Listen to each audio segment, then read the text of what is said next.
Ok, então, Rosiane, em 5 segundos eu já vou começar a transmissão, ok? Você me avisa? 5, 4, 3, 2, 1, começamos.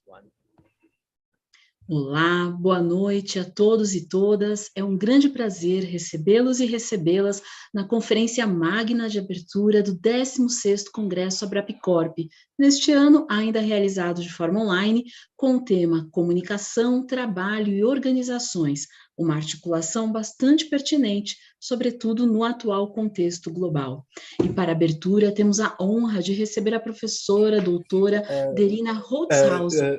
Pera, gente, pessoal, sorry. We have to restart again. I forget one last button that I had to push. My fault. Ok, 5, de novo, Rosiane tá ótimo. 5, 4, 3, 2, 1. Olá, boa noite a todos e todas. É um grande prazer recebê-los e recebê-las na Conferência Magna de Abertura do 16º Congresso Abrapcorp, neste ano ainda realizado de forma online, com o tema Comunicação, Trabalho e Organizações, uma articulação bastante pertinente, sobretudo no atual contexto global. E para a abertura, temos a honra de receber a professora doutora Derina Holtzhausen, do College of Fine Arts and Communication da Lamar University, a quem, em nome da Abrapcorp, agradeço pela oportunidade em ouvi-la e poder dialogar com suas ideias. Thank you very much. A professora Derina falará sobre a relevância do ativismo pós-moderno nas relações públicas em 2022. A produção da professora contribui com perspectivas e abordagens muito relevantes aos estudos em relações públicas e comunicação organizacional em nosso país. Em sua trajetória de pesquisa, se debruçou em temas como ética em relações públicas, agenda pós-modernista de estudos em relações públicas, estudos de gerenciamento de conflitos, estratégias de comunicação e sua influência política na esfera pública, diversos estudos sobre comunicação na África do Sul, entre outros. Destacamos a perspectiva crítica de preocupação com o papel político da atividade de relações públicas, influenciador de realidades sociais, da moralidade, significados e conhecimentos na esfera pública. 2 textos em especial, ambos publicados no jornal Public Relations Review, um de 2002, no qual ela propõe uma agenda pós-moderna para o estudo de relações públicas, e o de 2015, no qual ela critica consequências antiéticas de códigos de éticas profissionais em RP, muito citados em estudos brasileiros, demonstram a contribuição da sua produção em nossa agenda de pesquisa. O tema da conferência, nesse sentido, não poderia ser mais oportuno a nós, brasileiras e brasileiros, que lidamos com os desafios da pesquisa e prática profissional em um contexto tão marcado por relações de poder e disputas narrativas que podem ameaçar a justiça social. Após sua fala, teremos um tempo para questões que poderão ser colocadas no chat. O diálogo terá como moderadora a professora Ágata Camargo Paravente, da Faculdade Casper Libero, a quem eu também agradeço pela presença e dou boa noite. Aproveitem a noite. Professora Derina, por gentileza, pode dar início à sua fala. Can everybody hear me well enough? Good. Thank you, Roseanne, for that introduction. I was delighted in our little pre-conference chat to hear that you are actually using my work to this extent in Brazil, which I am, of course, very honored about. I also thought that your topic for this conference, remote emergencies, organization, labor, and communication, is indeed very, very relevant, particularly where it comes to how we work and what work we do. So I thank you for inviting me to speak to you on my perspectives of how COVID-19 challenges our traditional public relations and theories and practices. Indeed, the effects of the global pandemic changed how we work and how communication in the public sphere actually functions. In particular, I wish to use the lens of postmodern theory at this pivotal moment in the 21st century to focus on discourse as a way to understand how, particularly through social media, communication is used to endanger democracy and freedom in the Western world. It always amuses me when people want to use the basic ideas of postmodernism, but do not wish to call it as such. They do this for many reasons, but primarily because postmodernism is out of fashion and redundant, and they need to come up with the next shiny object to justify their research. Or they want to hang on to some preferred ideologies or reproaches related to modernism, like always ending up for the desire to have some normative outcome or methods of control over situations. The fact is that postmodernism is ambiguous and unstable, and this is too much to bear for some people who want reality, who want things to be just so. As a result, one hears all kinds of terms that wish to retain modernism in some form while expressing it in terms that pretend to not be related to modernism. So there is this struggle still in society, and that is fine. There are still very much a battle, if I can call it a battle, but maybe we should, a conflict between the two perspectives. Come on, I want to move this on.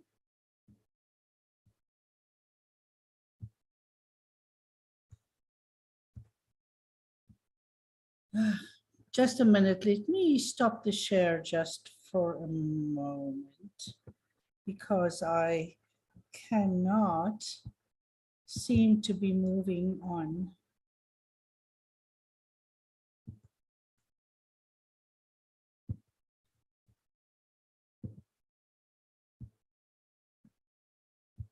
From this, and I was able to, so I apologize to everybody.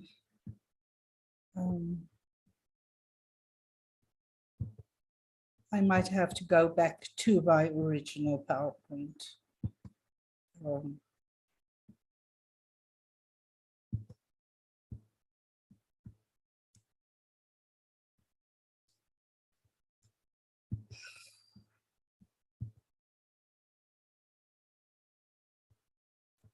I really apologize.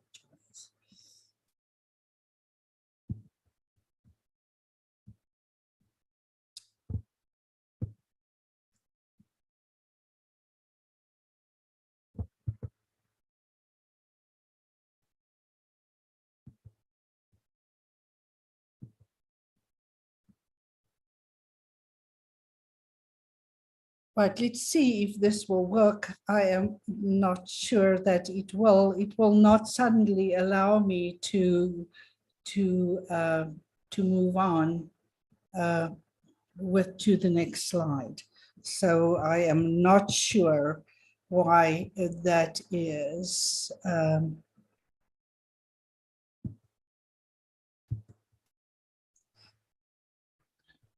Hi, Professor. Can you try to do a presentation now? Yeah, let me. Yeah, then with you here. Yeah, we can see, but we are not seeing the presentation. We are seeing the PowerPoint with the notes. Right, and that is what I tried to prevent. Oh, those kind of things happen. Don't No worry, problem. I'll be there in a minute.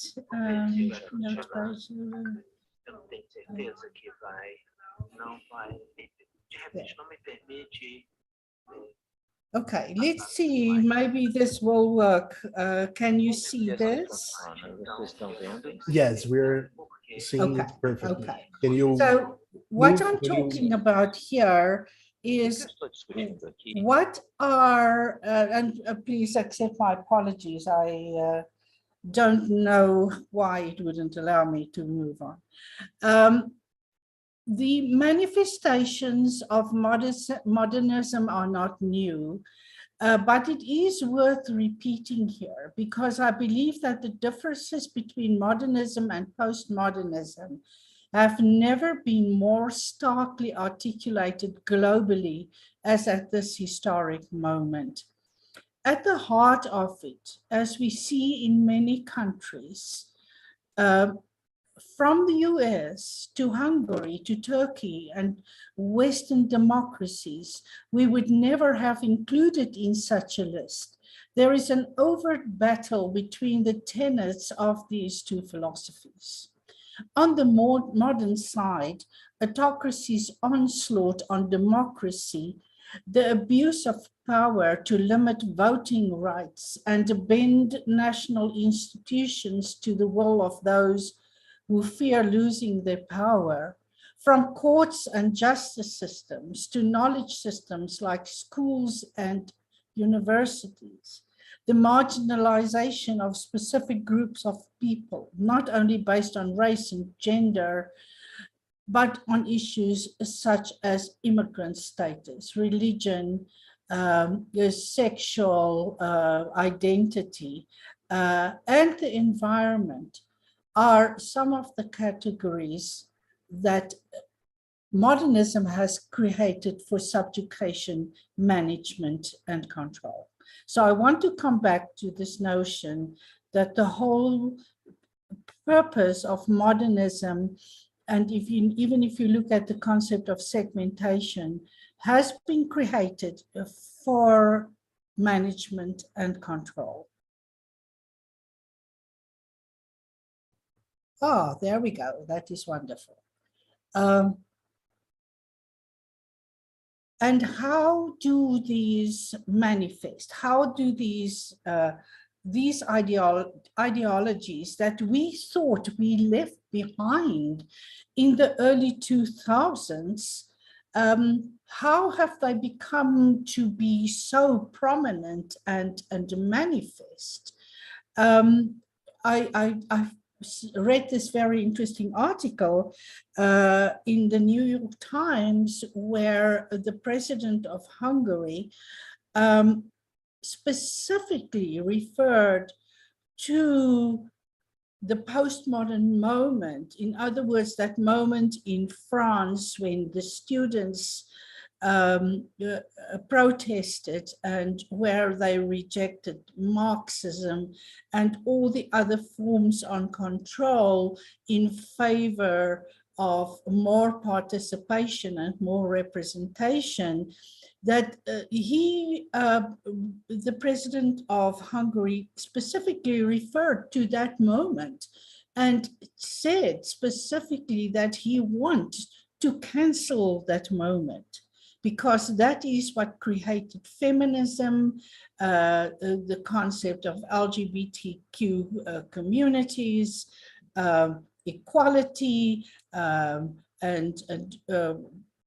you know, the whole idea of marginalization, bringing that to the fore. He wants to cancel that moment. And we're talking of a moment 50 years ago. And this is really what modernism is against. And how do they obtain this? They use the dark web, social media, and specific language to thwart social justice and generate misinformation. They spread conspiracy theories, generate mistrust, and cast doubt on anything from elections to vaccinations, climate change, science, and rational thinking in general. These were not the things that we were used to in terms of rational modernism. Science was revered. people believed science, they believed the work of academics, and all of that now has fallen by the wayside. Even civility is under attack because deliberate interpretations of what freedom of speech really means, instead of postmodernism as a continuation of modernism, a deep rupture between the two sides has developed in many societies.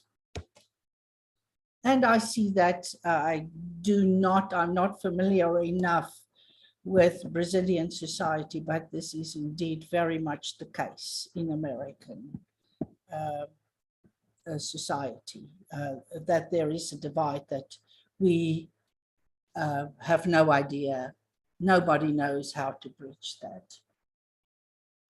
So one of the answers towards this is postmodern resistance. And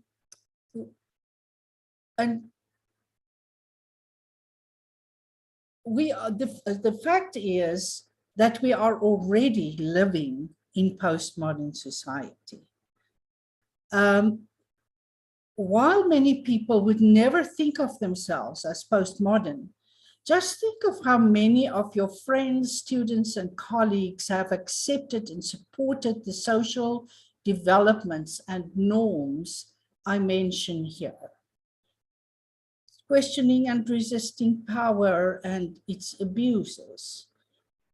Being activist on human, environmental, and animal rights. Activate for social justice and universal access to social services and healthcare. Transparency of information in governments and corporations. Equal opportunities for all. Freedom of knowledge and thought. Respect for multiple viewpoints, each other and the other. But just think how many people you know who adhere to these principles, but do not even call it postmodern.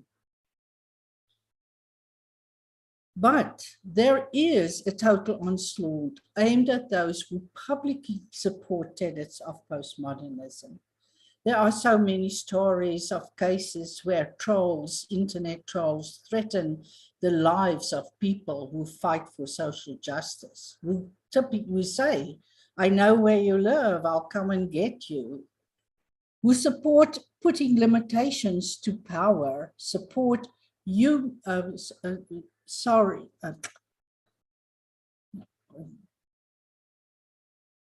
So indeed, there is not only social harm to people who support these, but there is also physical harm.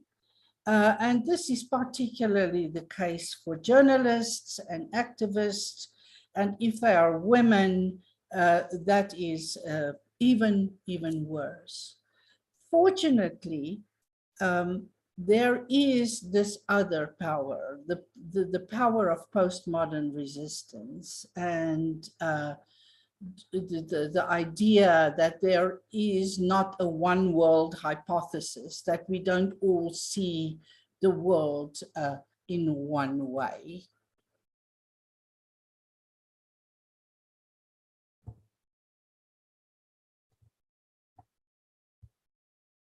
But I need to stress again that there is a total onslaught on the notions that support postmodernism. For many, these ideas represent the enemy that threatens everything they have always believed in. The superiority of one race over another, the inferiority of females, the privilege of the rich, the right to their own free speech, but not that of others, the history they have built to legitimate domination, and the superiority of their viewpoints and their very existence, the theories they have created to build a society that only benefits certain people and control work environments, financial markets, economic, judicial, and government institutions, and many more. So this is the manifestation of the modern resistance toward postmodernism. And those are the things that postmodernism modernism is winning the discourse wars. These power brokers are shaping the social, political, and historical agenda to their benefit, further marginalizing those who are different from them, using the technologies at hand and defining the language we use because they have built impenetrable systems of power that resist social justice reform. Let me give you a very interesting example. There was a court case, you know, the young man who, there was the protest, Black Lives Matter protest, and a young man, 18-year-old or 17-year-old, had an assault weapon, and he killed two or three of the protesters. And when the court case happened, the judge would not allow the prosecutor to refer to the people who died at the hand of this young man as victims. It was okay to refer to them as looters and rioters. So you see, this is such a subtle way of using narrative, of using discourse, and that is happening all the time in this country. And I don't know if it happens in your country too, but language has become the weapon of modernism, which is why today I'm focusing on discourse. And why I say that discourse is the dominant feature of this moment.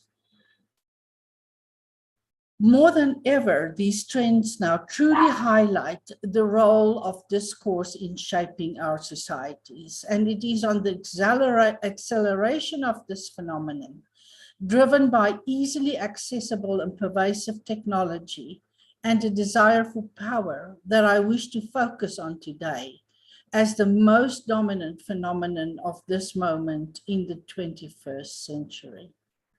This also remains for me the most distinct difference between critical theory and postmodern theory.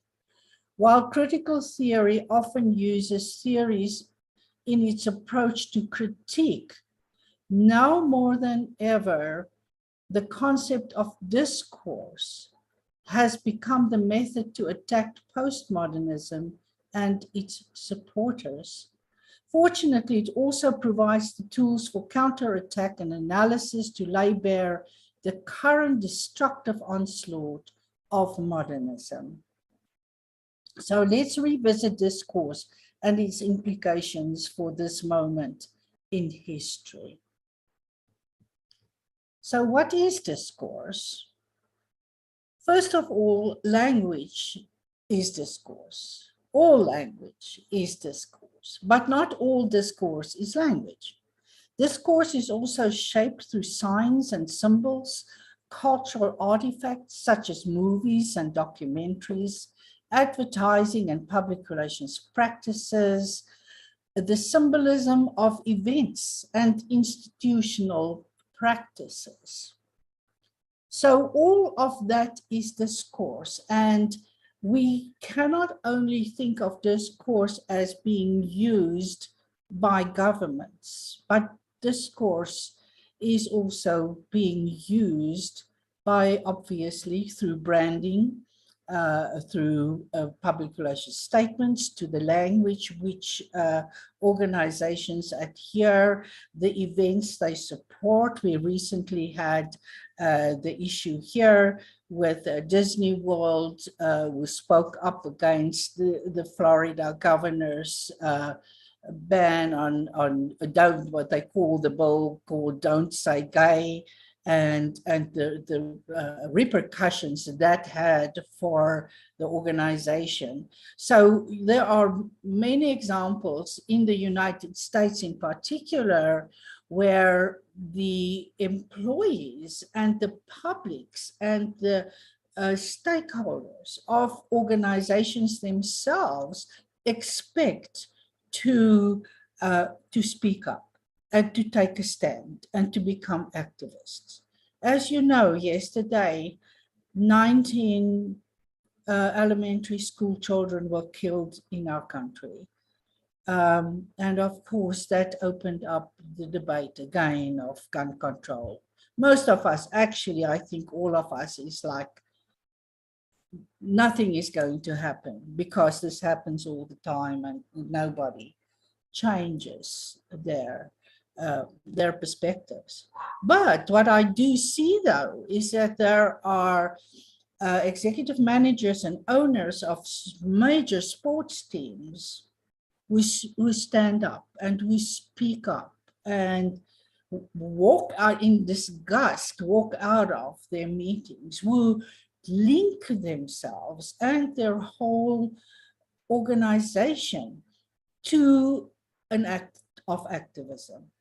So this is not something, the whole notion that activism only belongs in the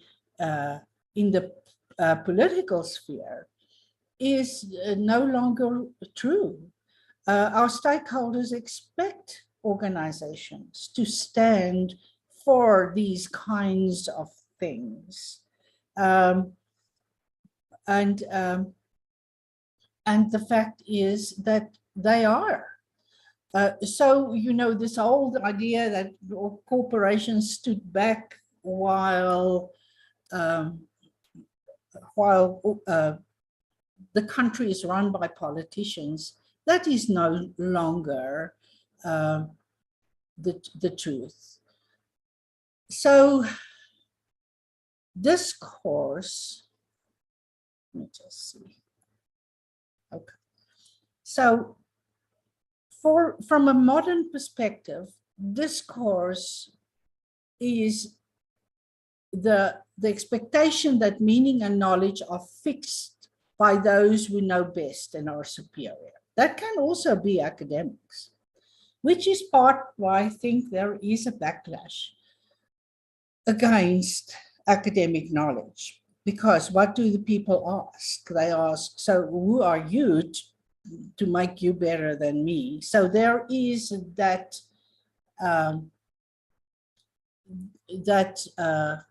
even in modernism, a question of who fixes the meaning, who determines the meaning, and it is obviously the powerful who determines the meaning from a postmodern perspective, from a modern perspective.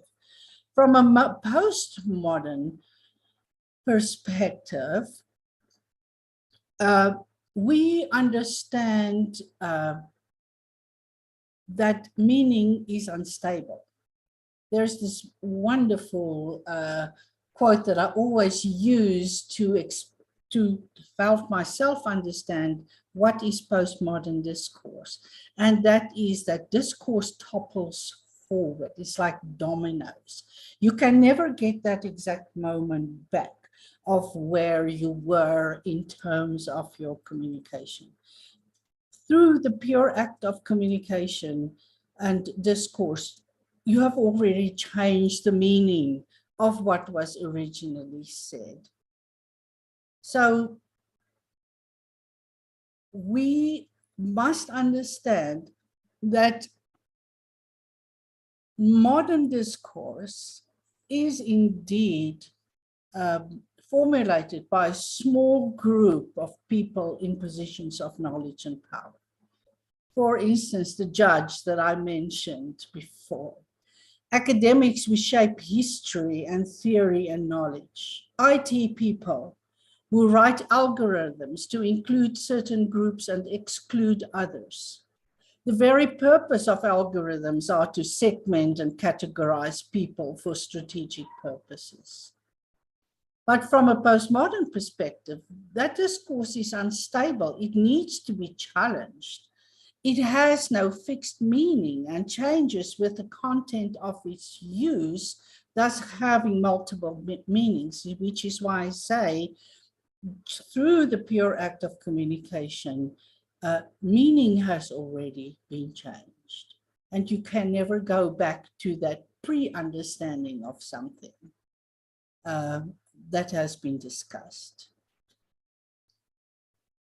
If the justice accepted that he would have allowed the use of other terms, if academics would have admitted that there are many interpretations of history, and algorithm writers would admit and take into account their biases, they would understand that there are many ways of looking at discourse and that they don't have the only meaning. In other words, they should allow others to shape that.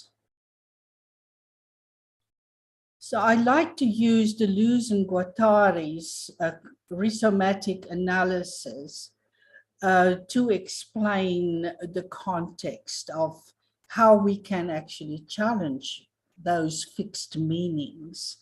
Now, rhizomes, if you look at the definition, is underground root-like systems that keep on growing, even when they cut off. They find new ways of spreading underground.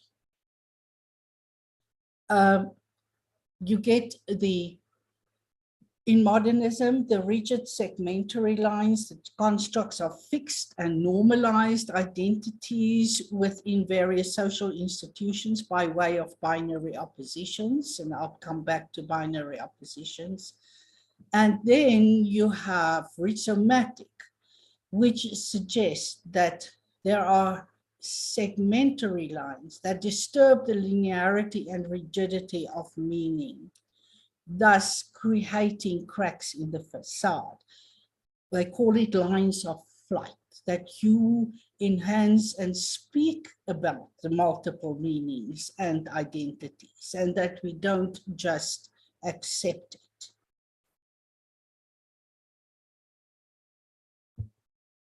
Who don't know this? The famous transmission model of communication, conceptualized in 1949. It might have worked then and can serve as a model of modernist thinking. These days, the only way this works is when your boss gives you instructions and allows you to respond. The fact is that nothing works like this in real life.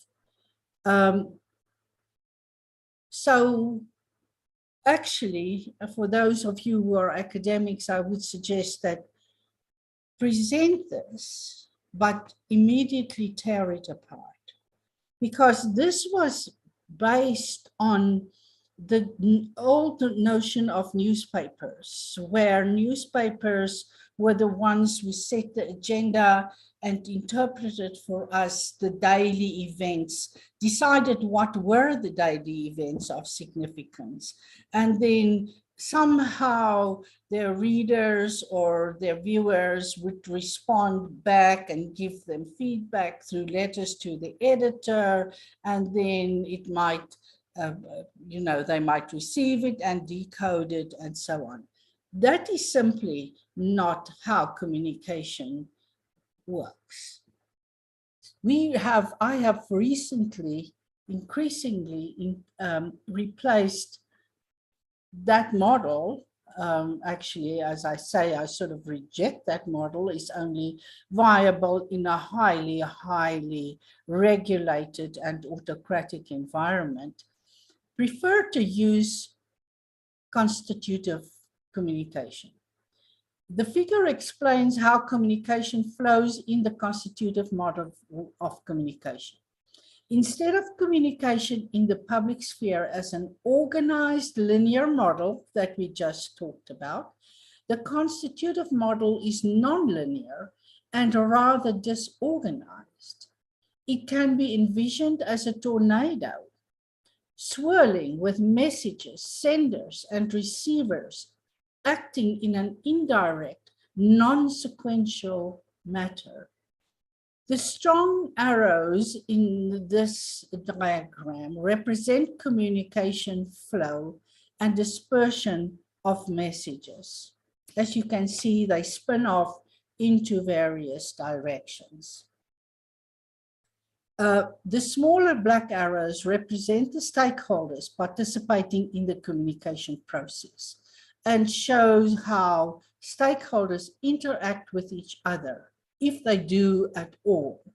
And in this diagram, the closed circles reflect the end of the communication projects of the communication process in that instance. So if there is no arrows, then it's a dead end. If there are arrows in a circle, it means that there is conversation. But then there are arrows that fly off completely from the smaller circles and create different circles of communication. And in each of those, the meaning is different or might be slightly different.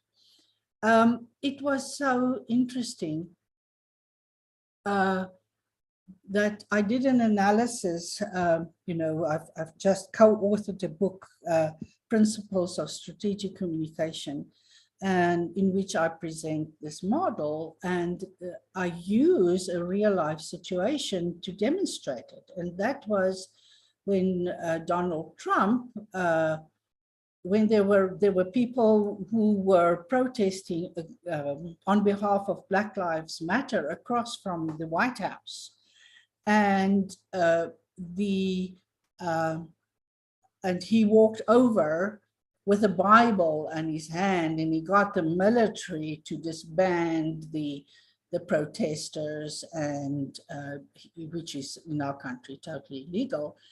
And then walked over and held up a Bible and what was so interesting from the reporting on this particular event was how incredibly different people understood what happened. So there is no way. They thought in the White House that this event is going to really establish him as a strong leader, a Christian, and who control everything and everybody. And because because there was a group of people who felt incredibly threatened. Whereas the protesters it was a lovely day. We were sharing food. We were having a picnic. And here he came. And then there were people who, just to show how wide the spread, there were comments from people in other countries who told people, you need to get out of there. You shouldn't stay in the United States any longer. So, so messages aren't contained in this little transmission format any longer. It just disperses and through all the media. And everybody can say they say. And so the linear communication flow suggested in the transmission model of communication is totally disrupted. And in this way, the original communication is transferred based on the life experiences and perspectives of each individual stakeholder. There was no one group of stakeholders. There was no one message, which the White House really wanted. But in the end, every person in that crowd and the people who were not in the crowd, who were against the crowd, all interpreted the event and what happened there from how they see life in their own way. So the notion that there is one message and that there is one way of understanding and that there is one way of sending your message is just totally flawed. And this is a metaphor, obviously. but each person constitutes communication through their own belief systems and life experiences. And that is the reality of the moment that we live in. So, what does that mean? It means that discourse is a contested terrain, and we can no longer sit back and just accept what everybody is telling us. For instance, history. It is amazing how history is being rewritten all over the world in so many places. How new understanding of what actually happened in history is being rewritten. And if you understand how discourse and language is used in the service of power, that is incredibly important to understand, that you must understand how discourse and language is used on a daily basis in the service of power. You will start recognizing instances of their abuse in your daily lives, and you will start to understand how you can make a difference. Let me give an example of history.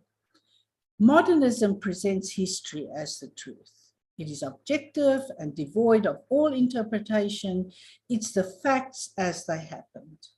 Now we realize history is a narrative created by those in power.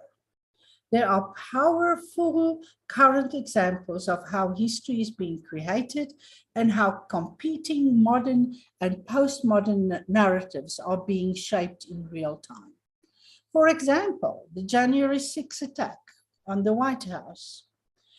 From a modernist perspective, the event is shaped as heroic, with a group of true patriots protecting the country from a stolen election. The postmodern interpretation focuses on white men's desire for power and privilege, an effort to subvert social justice and to marginalize the legitimate voters who elected the US president. It is still to be seen which of these historic narratives will prevail. Competing media platforms vie for the dominant narrative. Participants carry Confederate flags, which points to another distortion of historic narrative. Starting in the early 20th century, a group of Southern women developed an alternative history of the Civil War, which started this process of all the monuments of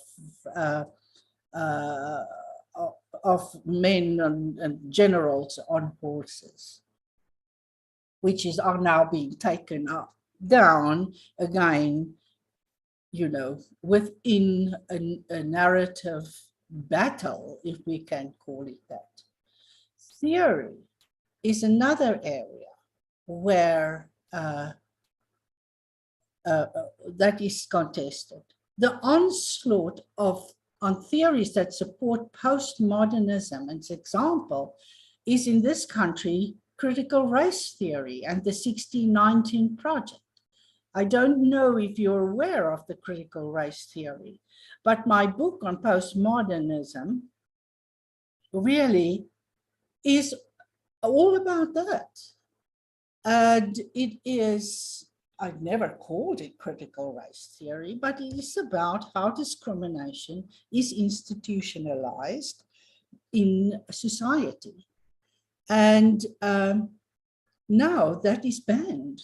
They're not allowed to say in Texas, Florida, Oklahoma, I mean, about the 20 states or so, that critical race theory cannot be taught in schools.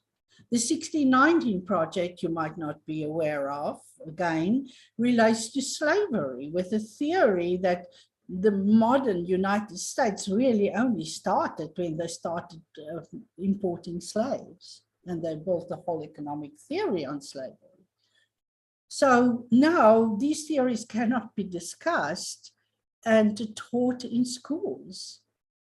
So there is another example of how of how discourse has become a contested terrain and how people in power actively involve themselves in these debates that never used to be about anything but knowledge and understanding. Other areas, algorithms, I've mentioned that, how algorithms are used to segment people. We know of many examples where algorithms are used to exclude minorities or immigrants, or from housing, from services, from just about anything that is driven by an algorithm. Institutional practice has become a contested terrain. The whole notion of Me Too that focused on sexual harassment of women, that is now being tested in a court case in this country. And by the Supreme Court, actually, in the case of affirmative action. And then the social practice in terms of gender and race, how we talk about gender and what is a woman, somebody asked the other day in Conference. So what I'm trying to say is that all these terms are triggers for a serious onslaught on how we talk, what we can say, and how we can say it. And we will need to stand very, very strong. So how do we, what is discourse analysis? It is this awareness of somebody who say, you cannot say victim, but you can say, you know, what something derogatory. That it is sometimes incredibly subtle, but you need to understand the power of those subtleties.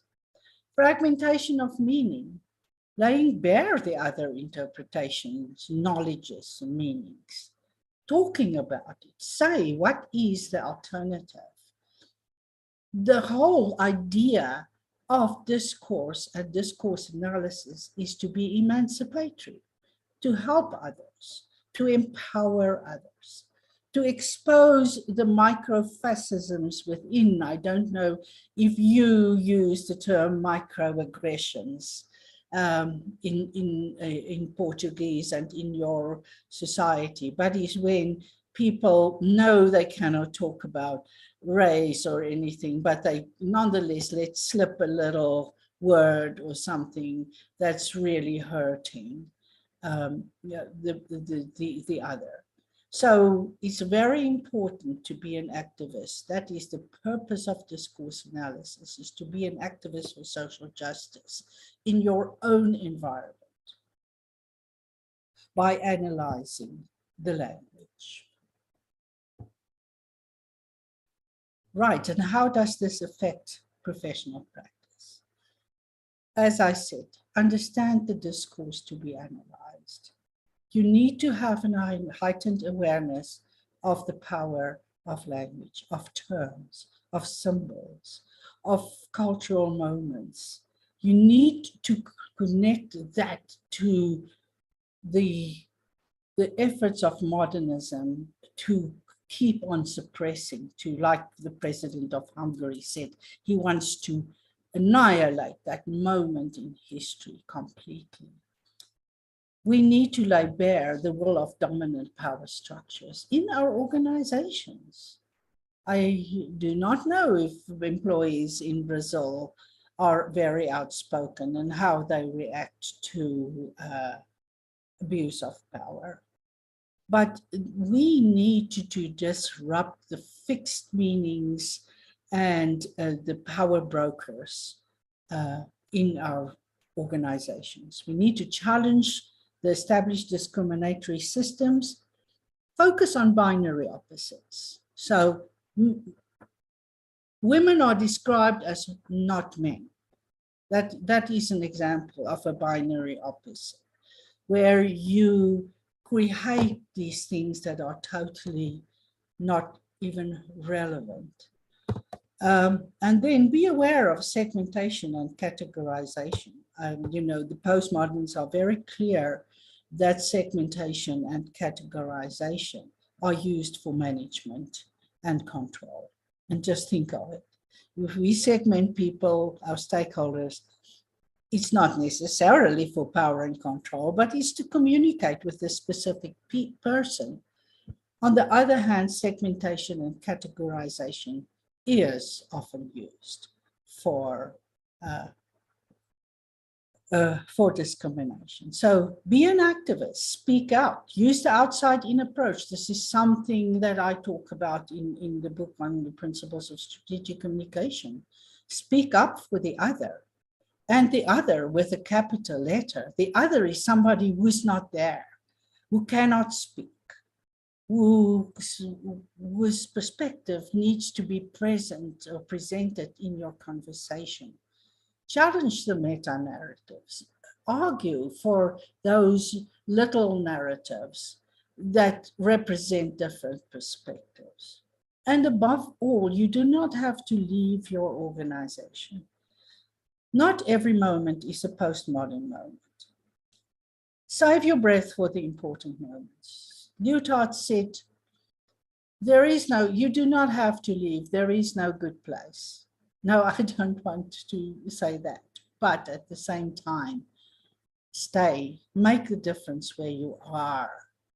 You don't have to be the world's biggest activist, but be an activist in the moment when that arises. Thank you. Do you have any questions for me? Sorry, it was a bit long, I think.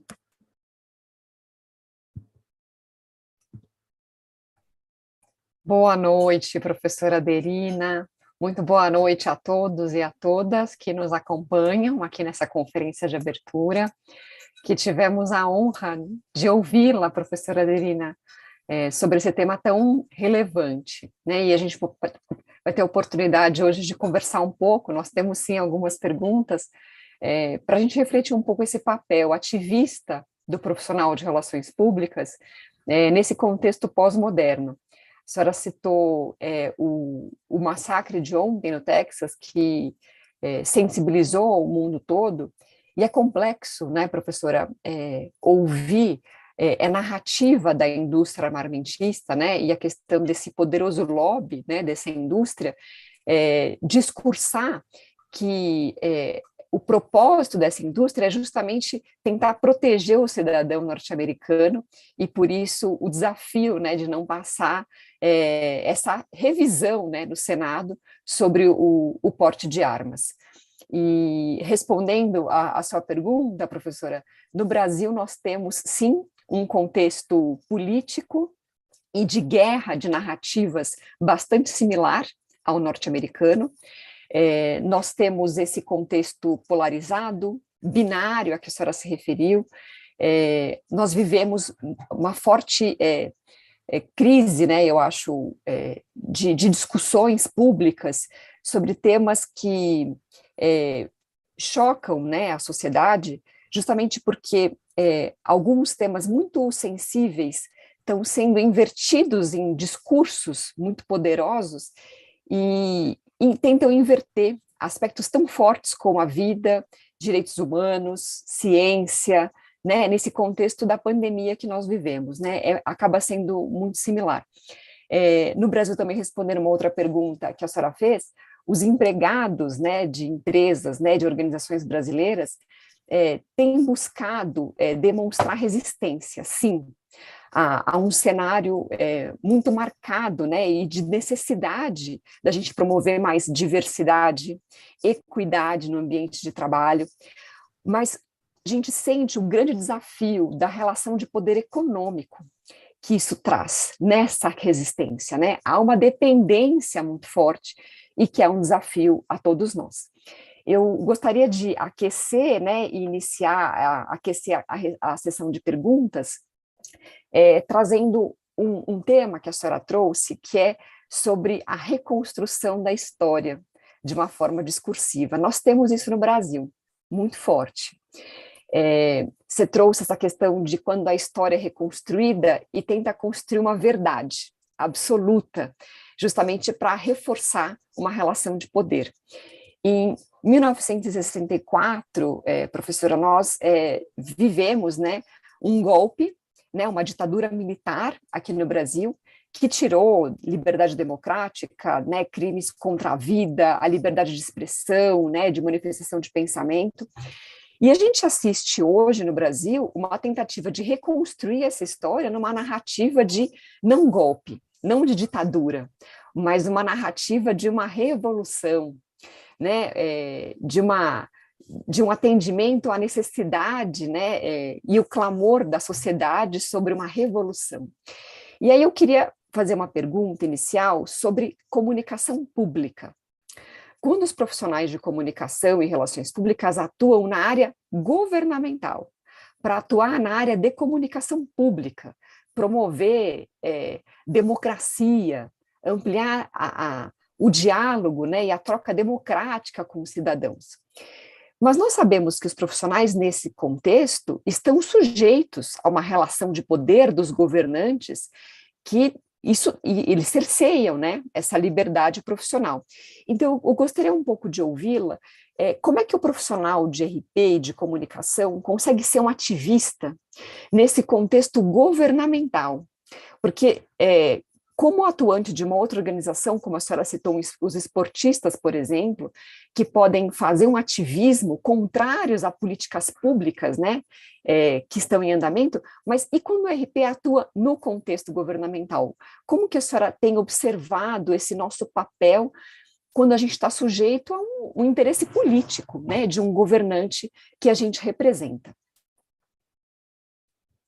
I just want to share the screen again and go back a bit to that question. Oh, no, it won't. Of what is an activist? You know, and I think that this is the biggest challenge. You're absolutely right. Being an activist, as in our profession, is a big challenge because of the power relationships, because you serve somebody whose voice you become. So I think what is very important to understand is that it is not, per definition, a confrontational activism. It's a subtle activism. It's an activism that speaks out with a gentle voice, but reminds the person to whom you report or in your organization of the other voice. Because the fact is, for what people and governments don't understand, and well, governments should understand, but organizations should understand primarily that they exist by the permission of their stakeholders. They exist by permission of their society. If they do things that are really out of line, there will be a backlash. There will be it can develop in a big disaster for an organization. So I think one of the points that we need to make in our activism is that outside-in approach, that your stakeholders are the most important people, not you, not your belief systems, not your organization. Don't run your organization any way you wish. You are still accountable to your stakeholders. And if you do things that are against the ideas of humanity, then there will be a backlash, particularly if it continues over a period of time. Governments, a little bit more difficult. I believe your own government is trending autocratic from what I read, as was Trump. And I mean, that's a phenomenon over the Western world.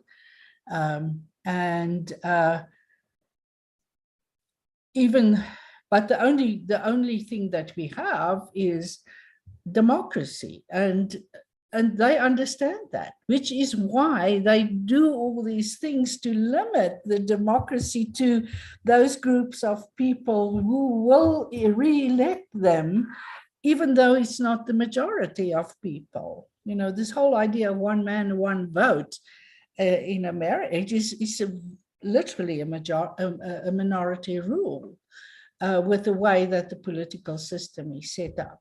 So that becomes more difficult. But again, I want to say that it is a subtle voice. It's not a confrontational voice. It is a persistent voice. It is bringing it up all the time. It is raising and using these examples, you know, but then you have to understand what's going on and what language is being used. So you need to read, you need to be incredibly informed of what is going on, but use these examples. Say, if you talk like that, this is what you're really saying. Why don't you say it in this way, that it creates a different meaning? So, because that is, we are the people who shape meaning for our consumers, our publics, our stakeholders, and for society. So we always have that prerogative to use the subtle voice. And, you know, if we have to leave every time we don't disagree with somebody, you know, it will be a crazy place. So you don't have to leave, but you also have an obligation to speak out. You know, that is, if that is where you are in your life and in your disposition, if you support social justice in its broadest definition, then you have to speak out. It doesn't help if you only shout at the TV. Obrigada, professora. Nós temos uma pergunta da audiência do Orlando Júnior. Ele trouxe a seguinte pergunta: se tem um risco, professora, dessas mídias sociais, dos algoritmos, comprometer as eleições e os resultados nesse contexto democrático, mesmo em democracias mais consolidadas, com tecnologia avançada, com legislação, com imprensa atuante. Como é que você observa o impacto, né, dessa questão das mídias e dos algoritmos para a influência num contexto de eleições até em democracias bem consolidadas?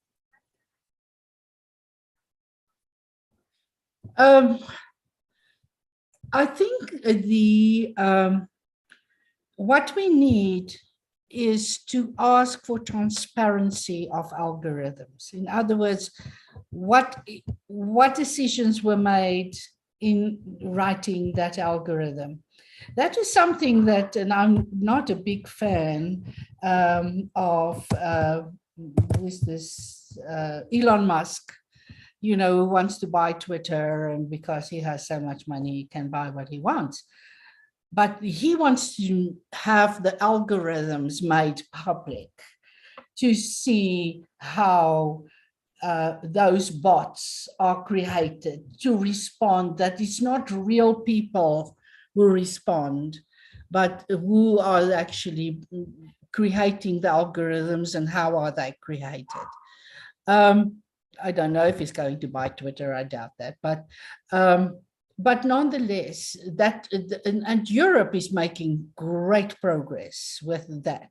The European Union are really the leaders in terms of privacy policies and how algorithms are processed and used. So it is demystifying the algorithm Because think, who writes an algorithm? It's the language of a person. Algorithms is just discourse. It tells a story. It's like math. Math is just a story, you know, that you put over into different symbols, and algorithms are the same thing. And we need to demystify that. And I mean, there's so many examples in America where people are excluded from public housing or from housing, applying for housing, and all kinds of things because of the way an algorithm is written.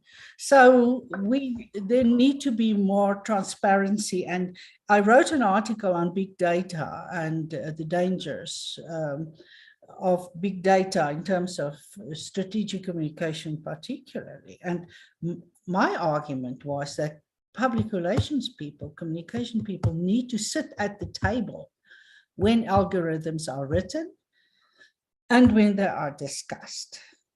We cannot, the fact that we don't understand the computer language doesn't mean that we should not be the voice of social justice and rationality in that conversation. And that is most certainly something we can advocate for.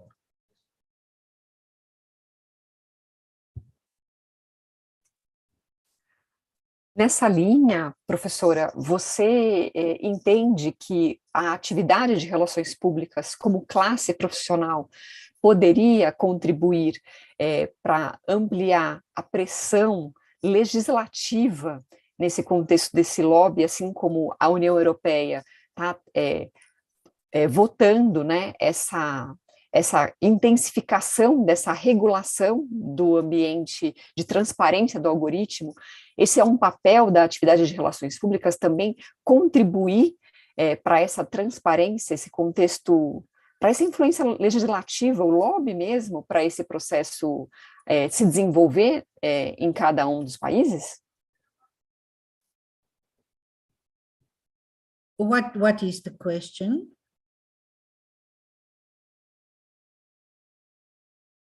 A pergunta é se o profissional de relações públicas ou a classe profissional de relações públicas deveria atuar para influenciar propostas de leis, justamente para ampliar a transparência, né, dos algoritmos nessa plataformização. E eu pergunto isso, professora, porque as relações públicas, há alguns anos, tem atuado fortemente nesse contexto da plataformização das mídias sociais digitais, muito em função dos interesses das organizações que representamos de estarem e conquistarem as relações com os seus públicos e, inclusive, prosperarem do ponto de vista econômico nessas plataformas. Então, esses ambientes que beneficiam as organizações que representamos são ambientes bastante críticos para essa democracia e para direitos, proteção de dados, etc. Devemos, como profissionais de RP, legislar, né, influenciar essa transparência desse processo, a regulação desse ambiente digital, mesmo que isso possa interferir no resultado do trabalho que a gente desempenha para os nossos clientes, para as organizações que a gente representa? Yes, I think you do, but you don't need to do it on an individual basis. I believe that Brazil is one of the strongest regulated public relations environments in the world. And I would assume that you guys have a very strong lobbying arm.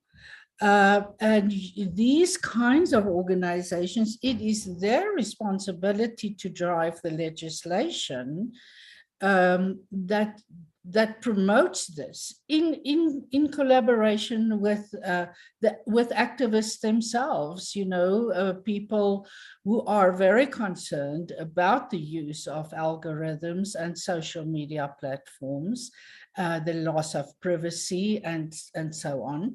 And I think you need to take a stand, you know, and formulate a policy and activate for it in a very sensible way.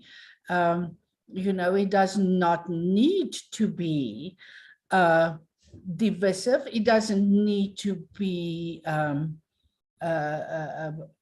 against the government or for the government. This is for ordinary people. It's highlighting how people's lives are affected by this phenomenon, and come up with a solution that serves everybody without threatening one person, you know.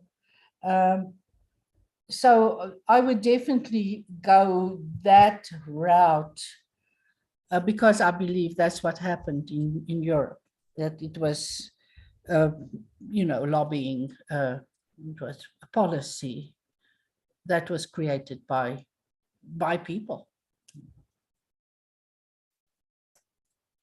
Perfeito. Obrigada, professora.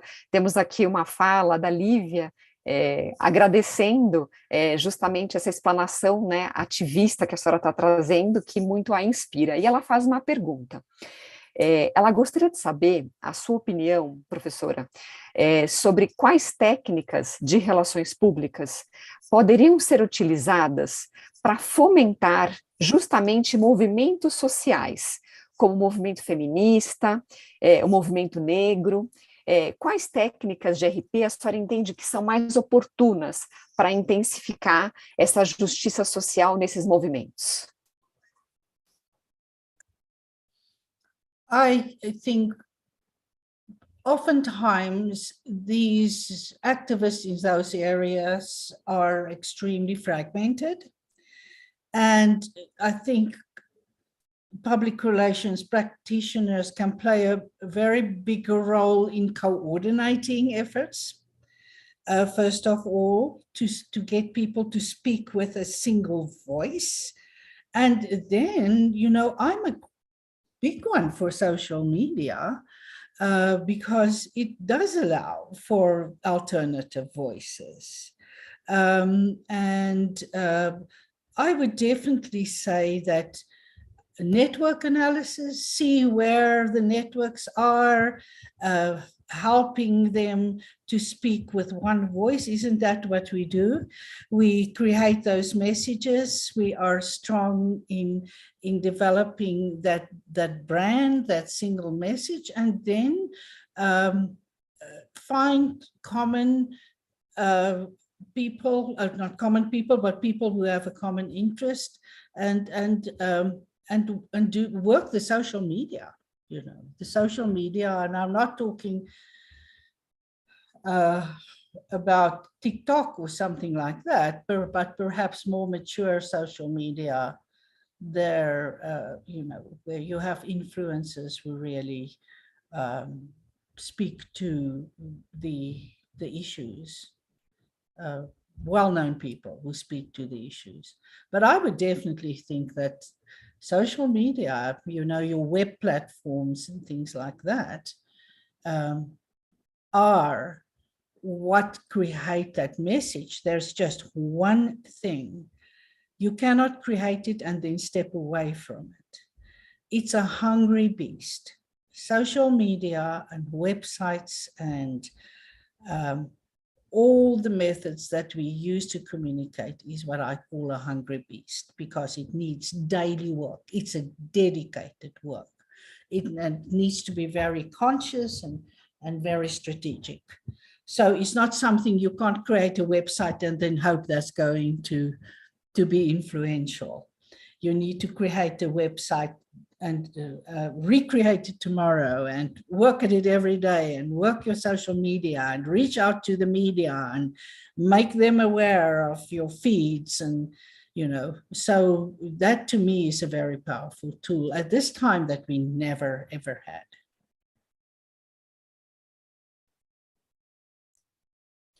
Perfeito, professora. Nessa linha, sobre o tema, né, ainda das redes sociais, nós temos uma pergunta do Pedro Simão. Ele traz o seguinte, professora, que com a pandemia, a tecnologia se fez muito mais necessária. E muito se fala desse uso excessivo dessas redes sociais.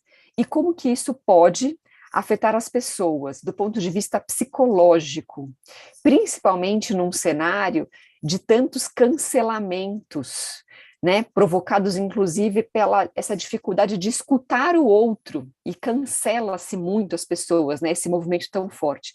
Então, eu gostaria que a senhora pudesse falar um pouco sobre essa influência, né, desse uso excessivo das redes sociais e como ela tem afetado as nossas vidas. E talvez, né, qual que seria o nosso papel, né, nesse sentido? Como é que a senhora observa, né, esse cenário?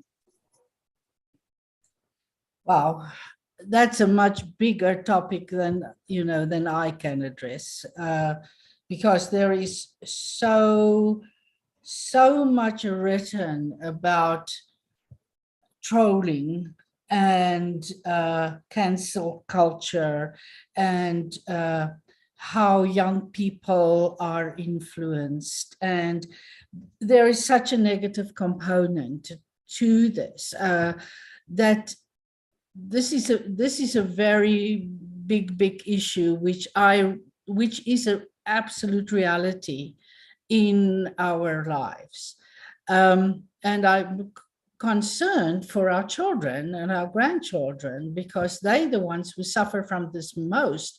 I mean, you will often get female journalists who will tell how they harassed and the names that they called but they're tough cookies, they can deal with it. But it is the vulnerable people that is the concern. For instance, this person who shot 9 people in Buffalo in the supermarket, if it wasn't more, I think it was 9. He wrote a 180-page manifesto that he published on the internet. You know, what is so wrong with that picture? It's unbelievable that it even happens. But he's 18 years old. He's obviously, not that I excuse anything he does, but there need to be some public policy on free speech. And although I'm a fanatic about free speech, because where do you start regulating? But also, where does it become hate speech? And, where does it really have nothing to do with free speech any longer? Free speech has just become a metaphor for being uncivil to other people. I can say what I want. I've never seen in America such an openness to talk poorly about Black people and immigrants than at this moment in time. It was as if Donald Trump gave them a ticket to talk like that. And, so those, and of course the dark web and the corners of the web where people congregate with same, with the same ideas.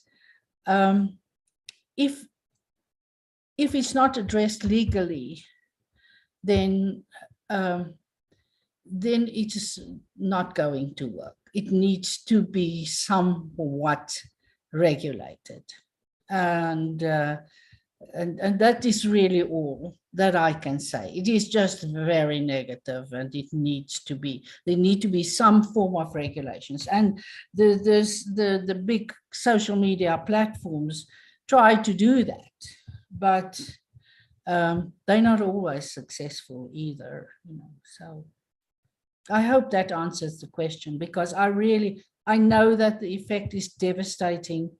I do not have an answer on how to control that.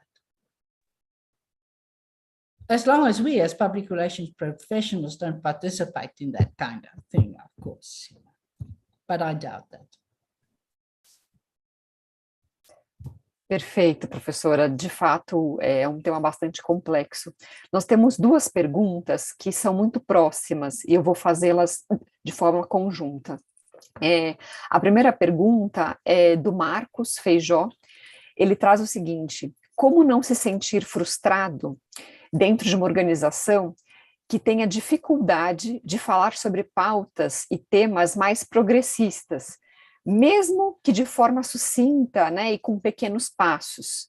E junto com essa pergunta, né, dessas pautas progressistas, numa organização que não dá essa abertura, tem uma pergunta da Sandra Ortega, que diz o seguinte, como conduzir, né, o tema justamente de igualdade de gênero, equidade racial, em organizações que a maioria, né, delas são gerenciadas apenas por homens, né? Então, como é que é esse desafio, né, um pouco nesse contexto organizacional interno, como lidar com essa frustração e essa alta liderança que muitas vezes não é diversa? I know, isn't that the big problem that we are facing? You know, I think one of the things I did say, you shouldn't have to leave, but sometimes it's like, you know, are you prepared to go and work for an organization that sells cigarettes or something else that's not very legitimate, or that you have to sort of rationalize at another level? If you really can't change anything, then maybe you should leave, you know. But I have a feeling that in Brazil, it is a very systemic issue, and that is most likely not something that is easily talked about. Am I correct?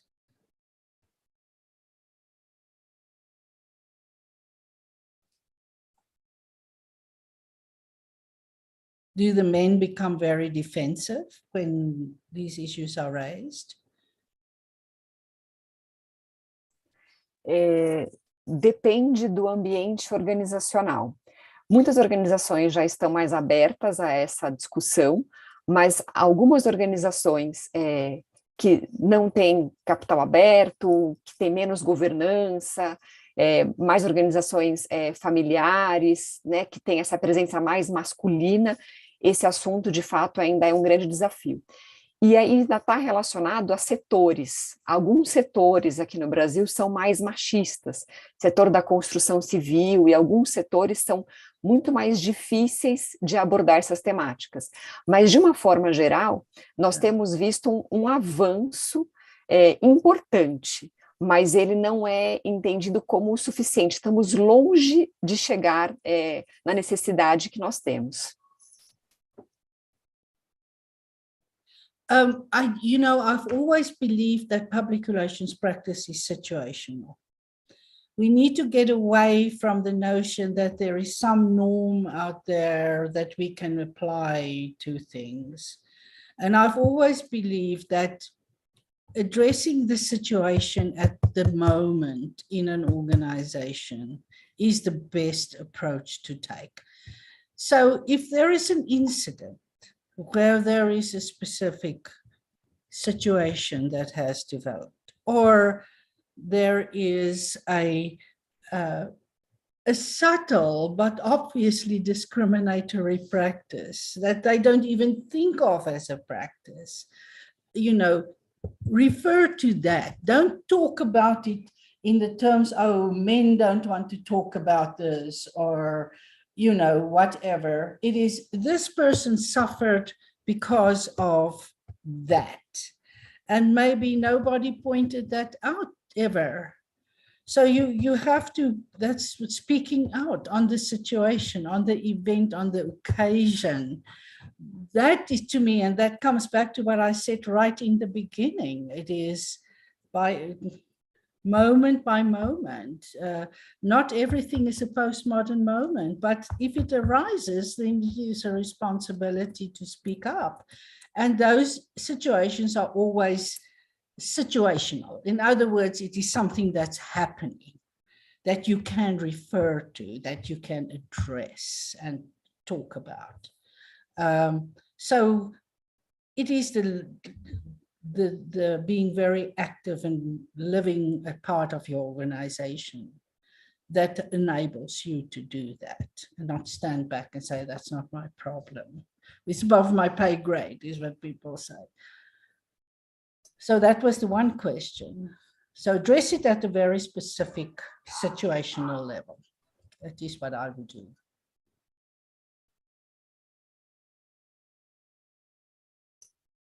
Perfeito, professora. Esse sim é um grande desafio, né?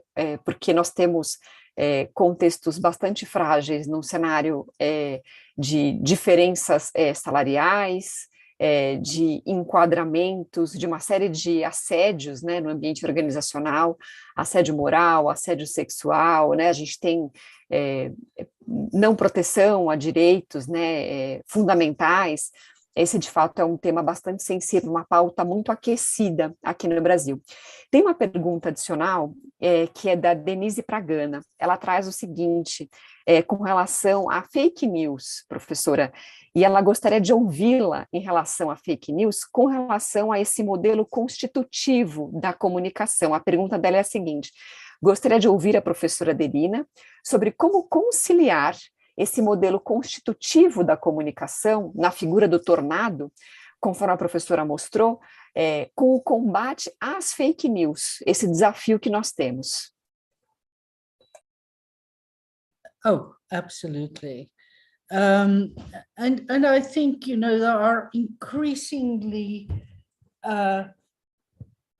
particularly the media, do fact-checking, but the problem is that the fake news is often embedded in networks of their own, where people like us don't participate in because we don't practice fake news. We're not conspiracy theorists.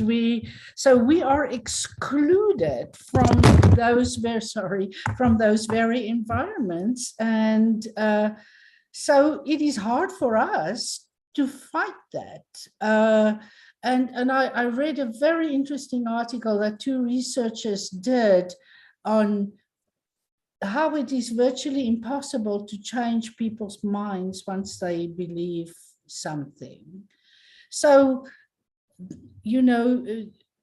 I do not know how we fight fake news, but I do think that in our academic environment, one of our most important things is to focus on media literacy and educate our students to understand how to determine when something is fake news or not, and what sources to check and things like that. And what are reliable sources and what are fake news sources. That media literacy is something, do you have that in Brazil? Do you teach media literacy?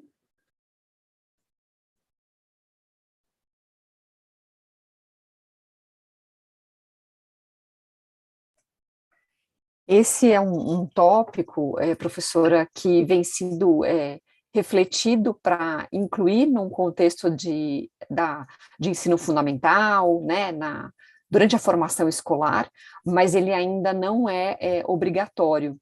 Ele parte, muitas vezes, de iniciativas individuais, mas ainda não é um contexto obrigatório de educar para o consumo e o uso da mídia, né? A questão da checagem da informação. Essa é uma pauta num contexto acadêmico bastante discutida.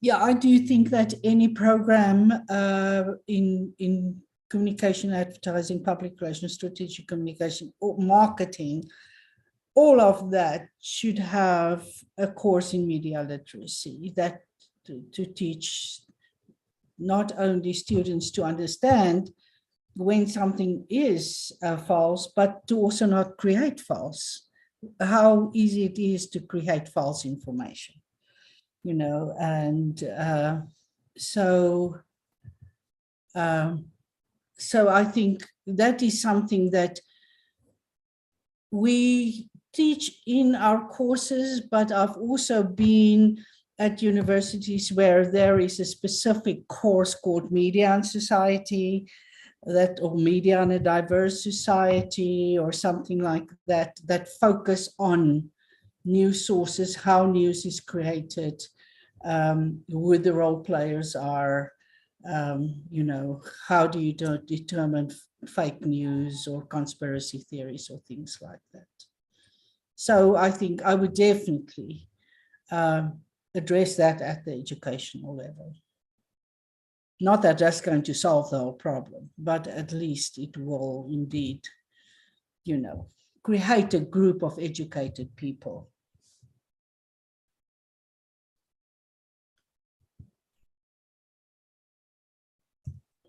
Perfeito.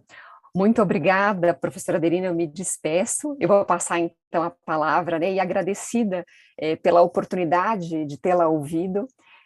Como o professor Daniel comentou e a professora Rosane comentou, eles comentaram, nós estamos muito inspirados em ouvi-la, porque a senhora tem influenciado muito a pesquisa aqui no Brasil, principalmente em temas como ética em relações públicas, a perspectiva crítica. Foi um prazer, especialmente para nós e para mim, como pesquisadora, ouvi-la. Vou passar, então, a palavra para a Rosiane. Obrigada. Professora Adelina, eu reitero Agatha.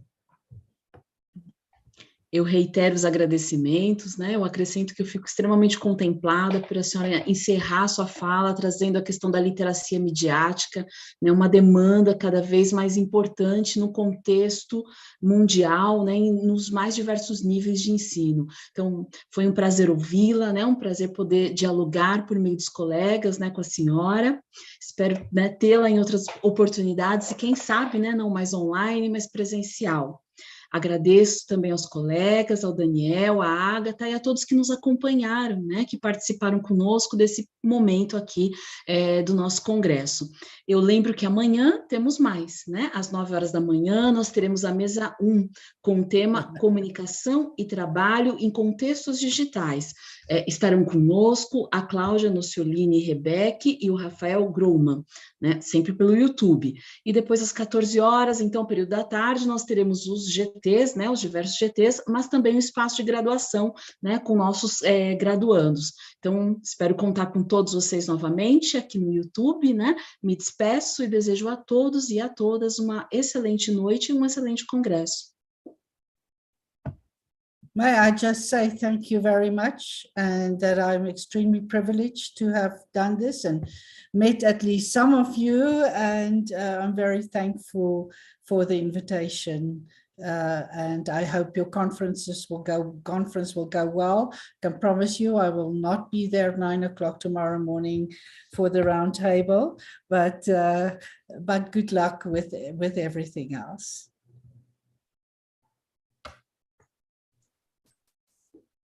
Thank you, Professor. Let me finish the stream.